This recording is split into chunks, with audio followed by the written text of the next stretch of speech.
రంగారెడ్డి జిల్లా ఇబ్రహీంపట్నం నియోజకవర్గం అబ్దుల్లాపూర్మెట్ మండలంలోని ఏ గ్రామంలో కూడా తాగునీటి వ్యవస్థ డ్రైనేజీ వ్యవస్థ సరిగ్గా లేదని ఎమ్మెల్యే మల్రెడ్డి రంగారెడ్డి అన్నారు. గత బీఆర్ఎస్ పాలకుల నిర్లక్ష్యానికి నిలువెత్తు సాక్ష్యమని మండిపడ్డారు. మండల పరిధిలోని బలిజీగూడ, బాచారం, బండరావిలాల, చిన్న రావిరాల గ్రామాల్లో ఎమ్మెల్యే విస్తృతంగా పర్యటించి పలు అభివృద్ధి పనులకు శంకుస్థాపన, ప్రారంభోత్సవాలు చేశారు. స్థానికంగా ఉన్న సమస్యలపై ప్రజలతో చర్చించి సమస్యలు పరిష్కరిస్తామని ఎమ్మెల్యే హామీ ఇచ్చారు.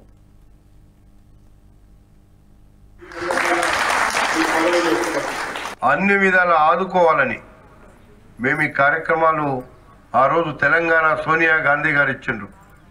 కానీ మనకేమి జరగలే. వాళ్ళు వాళ్ళ కుటుంబం దోసుకొని తిని 7 లక్షల కోట్ల రూపాయల అప్పులు మన నెత్తిన పెట్టిండ్రు.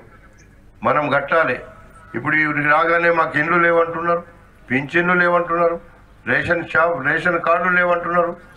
ఇవన్నీ ఇవ్వాలి.